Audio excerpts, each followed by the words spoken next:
നമസ്കാരം. ഇതൊരു ചേച്ചി അനിയത്തി മദ്രാസിൽ സിനിമാ മേഖലയിൽ തുണി അഴിച്ച് കിടന്നു കൊടുത്ത് അതിസമ്പന്നരായ കഥയാണ്.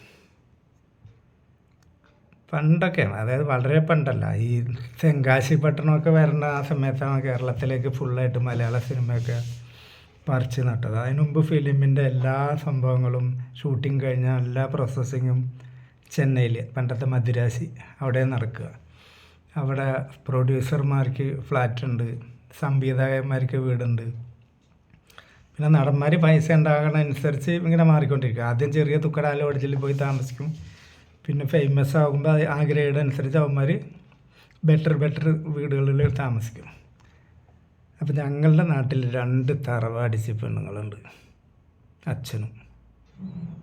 അപ്പോൾ ഈ വലിയ പെണ്ണും ചെറിയ പെണ്ണും വലിയ വ്യത്യാസമില്ല പ്രായം കണ്ട്. പക്ഷേ വലിയവൾക്ക് ഈ പെണ്ണിൻ്റെ സാമാനത്തിൻ്റെ അനന്ത സാധ്യതകളെ പറ്റി നല്ലോണം അറിയാം. അതിനുള്ള മുതലുണ്ടത്. അതിസുന്ദരികളാണ് രണ്ടാളും. അപ്പോൾ ഒരു ഏജൻറ്റ് പറഞ്ഞ്, ചെന്നൈയിൽ പോയാൽ നിനക്ക് സിനിമയിൽ അഭിനയിക്കാൻ പറ്റും. അപ്പോൾ ഇവിടെ അയാളോട് പറഞ്ഞു, ചേട്ടാ എനിക്ക് അഭിനയിക്കാനൊന്നും വേണ്ട, ഞാൻ എന്തിനും തയ്യാറാണ്, എനിക്ക് പൈസ കിട്ടണം, എനിക്ക് അഭിനയിക്കാനുള്ള കഴിവൊന്നുമില്ല. നിങ്ങൾ അഭിനയിപ്പിക്കാമെന്നും പറഞ്ഞ് അവിടെ കൊണ്ടുപോയിട്ട് സാമാനം ഇതാക്കി വിടാനല്ലേ, അതിന് ഞാനില്ല. ഇതിനാണെങ്കിൽ ഞാനുണ്ട്, എനിക്ക് തൊട്ട് കിട്ടണം, പൈസ കിട്ടണം, വലിയ ആൾക്കാരെ പരിചയപ്പെടുത്തി തരണം.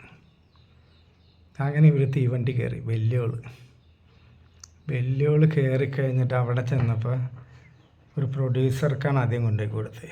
പ്രൊഡ്യൂസർ ഇവളുടെ വസ്ത്രങ്ങളൊക്കെ കഴിച്ച് നോക്കുമ്പോൾ ഒരു വെണ്ണക്കൽ ശില്പം പോലത്തെ ഒരു തറവാടി സ്ത്രീ എന്ന് പറഞ്ഞാൽ അതിന് ഒരുപാട് ക്വാളിറ്റികളുണ്ട്. സംസാരം, പെരുമാറ്റം, ചിരി, ഇതൊക്കെ ഒറിജിനാലിറ്റി, ഒരു നല്ലൊരു കുലീനത്തുള്ള സ്ത്രീ. അപ്പോൾ ഇയാൾ ഫസ്റ്റിലെ ദിവസം തന്നെ കാര്യങ്ങളൊക്കെ പറഞ്ഞപ്പോൾ അവൾ പറഞ്ഞു, ഞാൻ തയ്യാറാണ്, എൻ്റെ വീട്ടിൽ ദാരിദ്ര്യം, ഞാൻ പുണ്യാളത്തിയൊന്നുമല്ല, എനിക്ക് അഭിനയിക്കാനുള്ള കഴിവില്ല, ഞാൻ എന്തും ചെയ്യും, എൻ്റെ വീട് രക്ഷപ്പെടണം, അല്ല ഞാൻ നിന്നെ ഒന്ന് കാണട്ടെ പറയും, വസ്ത്രങ്ങൾ അഴിക്കാൻ പറയും. അപ്പോൾ പറഞ്ഞു, അത് ഞാൻ ചെയ്യൂല, അതൊക്കെ വെടികൾ ചെയ്യലല്ലേ, വസ്ത്രങ്ങളൊക്കെ ആണുങ്ങളെല്ലാം അഴിക്കേണ്ടത്. ആ ശരി, അപ്പോൾ നീ എല്ലാ പോയിൻറ്റും പഠിച്ച ആളാന്ന് പറഞ്ഞിട്ട് ഇവളുടെ ബ്ലൗസ് ഊരി, സാരി ഊരി, അടിപ്പാവട ഊരി, അപ്പോൾ നല്ല വൃത്തിയുള്ള ഷഡ്ഡിയും ബ്രേസറും ഒക്കെ ഇട്ട് കുടിക്കുക വെച്ച്. പറയും, ഇതുവരെ കുടിച്ചിട്ടില്ല, കുടിക്കണൊക്കെ സിനിമയിൽ കണ്ടിട്ടുണ്ട് പറയും. അന്ന് മുന്തിയ സാധനം ഉണ്ട്, അത് ഒരു തുള്ളി കുടിക്കും, നിൻ്റെ നാണമൊക്കെ പോയിക്കോളും പറയും. കുറച്ച് കുടിക്കാൻ കൊടുത്ത്. അങ്ങനെ ഇയാൾ കളിച്ച് അയാളുടെ റൂമിൽ തന്നെ റെസ്റ്റ് എടുക്കണം, ഇവിടെ നിന്നോ നീ കുറച്ച് ദിവസം പറയും. പക്ഷേ ഇവൾക്ക് വേറെ പ്രത്യേകത ഉണ്ട്, ഈ ആരോടും ഒരു ആത്മാർത്ഥതയുള്ള സ്വഭാവം. അപ്പോൾ ഇയാളൊരു ദിവസം വൈകുന്നേരം കയറി വന്നപ്പോൾ ചോദിച്ചാൽ, എന്താ മുതലാളിൻ്റെ മുഖം വാടിയിരിക്കണത്? അപ്പോൾ എന്തോ ഫൈനാൻഷ്യൽ പ്രോബ്ലം എന്തോ ആണ്, നിങ്ങളുടെ മുഖത്ത് എന്തോ സങ്കടം ഉണ്ടല്ലോ, ടെൻഷൻ ഉണ്ടല്ലോ എന്നൊക്കെ ചോദിച്ചപ്പോൾ, നീയാണ് യഥാർത്ഥ ഒരു പെണ്ണ്, മറ്റുള്ള പെണ്ണുങ്ങളൊക്കെ ഞാൻ കൊടുക്കണ കാശും മേടിച്ച് മൂടും തട്ടി പോണ ആൾക്കാരാണ്. നീ എൻ്റെ മുഖത്തൊരു വിഷാദ ഭാവം കണ്ടപ്പോൾ എന്താണെന്ന് ചോദിച്ചല്ലേ, എൻ്റെ ഭാര്യയും കൂടി ഇങ്ങനെ ചോദിച്ചിട്ടില്ല. അപ്പോൾ ഇയാൾക്ക് ഇവളോട് നല്ല സ്നേഹമായി. അപ്പോൾ പറഞ്ഞ്, എനിക്കിങ്ങനെ കുറച്ച് തൽക്കാലത്തൊക്കെ സാമ്പത്തിക ബുദ്ധിമുട്ട് വന്നിട്ടുണ്ട്, ഞാനൊരു മാർവാടിനെ മുട്ടിയിട്ടുണ്ട്, പക്ഷേ അയാൾ പെണ്ണിൻ്റെ ആളാണ്, പലിശയും കൊടുക്കണം, നടിമാരെയും കൊടുക്കണം. പക്ഷെ എൻ്റെ കസ്റ്റഡിയിലുള്ള നടിമാരൊന്നും അയാൾക്ക് പറ്റൂല. ആ കൂതറകൾ, അന്ന് കൂതറ എന്നുള്ള വാക്കില്ല, ആ അലവലാദികളൊന്നും വേണ്ട, പുതിയത് ഏതെങ്കിലും ഉണ്ടെങ്കിൽ കൊണ്ടാന്നാണ് പറഞ്ഞത്. അതാണ് ഞാൻ ടെൻഷനാണ്. അപ്പോൾ ഇവള് വെച്ച്, ഞാൻ മതിയാവിച്ച്, ഏയ് നീ ശരിയാവില്ല, അത് കറുത്ത് തടിച്ചിട്ടൊരു അണ്ണൻ തമിഴനാ, ഒരു ആൾ കണ്ടാൽ തന്നെ ഒന്നിനും പറ്റൂല, അയാളുടെ അടുത്തേക്ക് അങ്ങനെ ഞാൻ നിന്നെ കൊണ്ടുപോകണേ. അപ്പോൾ പറഞ്ഞാൽ, അതൊന്നും സാരമില്ല മുതലാളിൻ്റെ ഈ അവസ്ഥയിൽ നിന്ന് മോചനം കിട്ടണ്ടേ, ഞാൻ സഹിച്ചോളാം, നിങ്ങൾ നല്ലൊരു മനുഷ്യനാണ്, അതുകൊണ്ടാണല്ലോ എന്നെ അയാളുടെ അടുത്ത് കൊണ്ടുപോകില്ല എന്ന് പറഞ്ഞത്. പക്ഷേ നിങ്ങളെനിക്ക് ഉപേക്ഷിക്കാൻ പറ്റില്ല, നമ്മൾ തമ്മിൽ അധികം ദിവസത്തെ പരിചയമില്ല, പക്ഷേ നിങ്ങളൊരു മാന്യനാണ്, എപ്പോഴാണ് പോകേണ്ടതെന്ന് പറയും, ഞാൻ റെഡിയാണ് പറയും. അങ്ങനെ ഇവർ തമ്മിൽ സംസാരിച്ച് രാത്രി മാർവാടിൻ്റെ വീട്ടിൽ ഇവളെ കൊണ്ടുപോയി. ഈ പെണ്ണ് അയാളായിട്ടും സഹകരിച്ച് നല്ലോണം കളിച്ച് അയാളെ തൃപ്തിപ്പെടുത്തി ഈ നിർമ്മാതാവിന് ആവശ്യമുള്ള എമൗണ്ട് രാവിലെ ക്യാഷായിട്ടാണ് കിട്ടി. അതോടുകൂടി ഈ മുതലാളിൻ്റെ മനസ്സാക്ഷി സൂക്ഷിപ്പുകാരിയായി ഇവള്. ഭയങ്കര സൗഹൃദം. അപ്പോൾ ഈ അനിയത്തിനെ പറ്റി പറഞ്ഞു. അനിയത്തിക്ക് എന്തെങ്കിലും ചാൻസ് ഉണ്ടോ ചോദിച്ച് വരാൻ പറയാറ്. അങ്ങനെ രണ്ടാൾക്കും കൂടി ഒരു വീട് എടുത്തു കൊടുത്തത്. അത്ര വലുതല്ല, ഒരു ചെറിയ വീട്. അപ്പം ഇത്ര നല്ല കണക്കില്ലാത്ത പൈസ ഇയാൾ കൊടുക്കണമുണ്ട്. ഈ വീടിന് അഡ്വാൻസ് കൊടുത്തതൊക്കെ അയാളാണ്. എന്നാലും അനിയത്തിനെ ചോദിക്കണില്ല. അതൊക്കെ ഒരു സൈക്കോളജിക്കൽ മൂവ്മെൻ്റ് ആവും. അതിൽ ഇവള് തന്നെ പറഞ്ഞ് അനിയത്തിയും തയ്യാറാണ്, തുടക്കം മുതലാളി തന്നെ ആയിക്കോട്ടെ, ഏതായാലും അവൾ ഈ ഫീൽഡിൽ ഇറങ്ങാൻ തീരുമാനിച്ചെന്ന് പറഞ്ഞു. അത് വേണോ? അവൾക്ക് അഭിനയിക്കാൻ കഴിവുണ്ടെങ്കിൽ അഭിനയിപ്പിക്കാൻ നമുക്കെന്ന് പറയും. അവൾക്ക് അഭിനയിക്കാനുള്ള കഴിവൊന്നുമില്ല, ഇതിലുള്ള കഴിവ് നമുക്ക് ഉണ്ടാക്കിയെടുക്കാൻ പറ്റും പറയും. അങ്ങനെ മനസ്സോടെ അന്ന് രാത്രി ഇയാൾ സമ്മതിച്ചു. കാരണം ഇയാൾ നല്ലൊരു മനുഷ്യനാണ്. എല്ലാവരും പാടെ നശിപ്പിക്കണ്ട വിചാരിച്ചിട്ടാണ്, ഒരു പെൺകുട്ടിയല്ലേ. അപ്പം ഇവർ വില്ലിങ്ങാണെങ്കിൽ പിന്നെ അയാൾക്ക് പ്രശ്നമുണ്ടോ? അങ്ങനെ കളിച്ച് ചേച്ചിനേലും വലിയ കളിക്കാരി അനിയത്തി. നല്ല സൗഹൃദമായി കഴിഞ്ഞപ്പോൾ പിന്നെ കോടാമ്പക്കത്ത് വരുന്ന പെൺകുട്ടികളെയൊക്കെ ബ്രെയിൻ വാഷ് ചെയ്യലും കളിക്കാൻ വില്ലിങ് ആക്കലൊക്കെ ഈ പെണ്ണുങ്ങളുടെ ജോലിയായി. പിന്നെ വലിയ പ്രൊഡ്യൂസർമാർക്ക് കളിക്കാൻ കൊടുക്കുക, ഡയറക്ടർമാർക്ക് പൈസ വാങ്ങിയിട്ട് മാർവാടികളൊക്കെ നോട്ടിൻ്റെ കെട്ടെറിഞ്ഞ് കൊടുക്കും തൃപ്തിയായാൽ. അത് ഫസ്റ്റ് മാർവാടിനെ തൃപ്തിപ്പെടുത്താൻ പോയപ്പോഴും ഒരു കെട്ട് നോട്ട് മാർവാടി നിർമ്മാതാവ് അറിയാണ്ട് ഈ പെണ്ണിന് കൊടുത്തു. അപ്പോൾ ഈ പെണ്ണിൻ്റെ സാമാനത്തിന് ഇത്ര വില ഉണ്ടെന്ന് അവൾക്ക് മനസ്സിലായി, അല്ലെങ്കിൽ അവൾക്ക് അറിയാം. അങ്ങനെ ഈ ഫീൽഡിൽ ഉറച്ച് നിൽക്കാൻ അവർ തീരുമാനിച്ചു. കാരണം നാട്ടിൽ ഒരുപാട് പരിഹാസങ്ങൾ കേൾക്കേണ്ടി വന്നിട്ടുണ്ട്. പട്ടിണി കിടന്നിട്ടുണ്ട്, പരിപാടിക്ക് കൊടുത്തിട്ടില്ലെങ്കിലും വേശികളെന്ന് മുദ്ര കുത്തിയിട്ടുണ്ട്.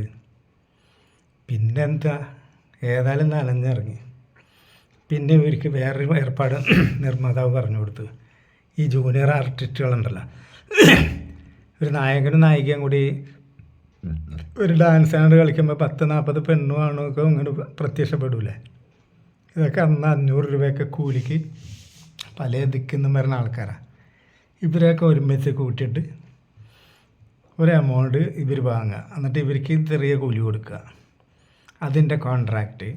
പിന്നെ വലിയ മുതലാളിമാർക്ക് വിദേശത്തൊക്കെ പോകുമ്പോൾ തുണക്ക് ഫ്ലൈറ്റിലൊക്കെ കയറി അവിടെ പോയിട്ട് അവരോടൊപ്പം പരിപാടിക്ക് കിടന്നു കൊടുക്കാൻ പറ്റും നല്ല ചരക്കുകൾ ഏർപ്പാടാക്കുക. ഇങ്ങനെ അവർ ചെയ്ത് ഇവർ ചെന്നൈയിൽ ഫ്ലാറ്റ് വാങ്ങി, നാട്ടിൽ സ്ഥലങ്ങൾ വാങ്ങിക്കൂട്ടി. ഇവരെയൊക്കെ പരിഹസിച്ച മനുഷ്യരുണ്ടല്ലോ, അപ്പോൾ ഇവരെ വീട് തറവാട് ക്ഷയിച്ച് പോയതാണ്, കുറേ കന്യാധീനപ്പെട്ടുപോയി. ഇവരെയൊക്കെ പരിഹസിച്ച ആൾക്കാരൊക്കെയാണ് പിന്നെ ഇവരുടെ വീട്ടിൽ പറമ്പ് കളക്കാനൊക്കെ വരണത്. കാലം മാറലേ. ഈ പെണ്ണുങ്ങൾ ഒരു 10-15-20 കൊല്ലം കൊണ്ട് കോടീശ്വരികളായി. ചെന്നൈയിലെ ഫ്ലാറ്റ് വലുത് മാറ്റി നാട്ടിൽ വീട് വെച്ച് എന്തും വിലക്ക് മേടിക്കാനുള്ളൊരു കപ്പാസിറ്റിയായി. അപ്പോഴും ഇവർ കല്യാണം കഴിച്ചിട്ടില്ല. അങ്ങനെ പിന്നെ ചെറിയ പെണ്ണിനെ കല്യാണം കഴിക്കണമെങ്കിൽ ആരെങ്കിലും അറിയണവരല്ലേ കെട്ടുള്ളൂ. അങ്ങനെ ഒരാൾ അറിഞ്ഞു വന്നു, കല്യാണം കഴിച്ച്. പക്ഷെ അയാൾ അധികം നിന്നില്ല. ഈ ആൾക്കാരെ പരിഹാസവും ഇതൊക്കെ കണ്ടപ്പോൾ അയാൾ ഇട്ടുപോയി. അപ്പോൾ അവർക്കൊരു കുട്ടികളില്ലാത്തൊരു ദുഃഖം അവർക്കുണ്ടായിരുന്നു. അങ്ങനെ അവർ കുറേ കാലം അവരെ പറ്റി എനിക്കറിയായിരുന്നു. പക്ഷെ പണം കുറേ ഉണ്ടായിട്ട് കാര്യമില്ല. സ്വന്തം തലമുറ കണ്ടിന്യൂ ഇല്ലെങ്കിൽ ഈ സമ്പാദിച്ച പണം കൊണ്ടൊന്നും കാര്യമില്ലല്ലോ. പക്ഷെ അവരടിച്ച് പൊളിച്ച് ജീവിച്ച് പിന്നെ ഒരു നാട്ടിലെ സ്വത്തുകളൊക്കെ വിറ്റു, ചെന്നൈയിൽ തന്നെ സെറ്റിലായി. പിന്നെ എന്തായെന്ന് അറിയില്ല. കാരണം ഇവരുടെ ഈ ഡീറ്റെയിൽസൊക്കെ എനിക്ക് കിട്ടണത് ഇവിടുന്ന് ഒരു സർവൻ്റ് ചേടത്തിനെ കൊണ്ടുപോയി.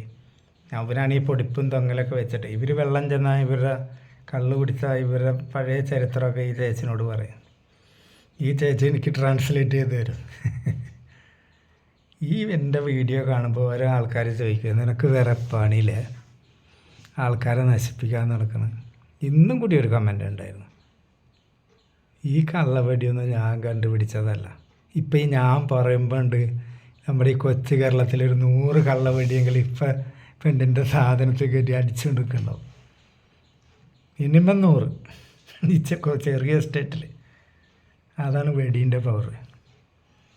അല്ലാണ്ട് നമ്മൾ ഉദ്ദേശിക്കണ കേരള സംസ്കാര തനിമ തേങ്ങാക്കുല അണ്ടി ഇതൊക്കെ കേൾക്കുമ്പോൾ എനിക്ക് ചിരിയാ വരിക.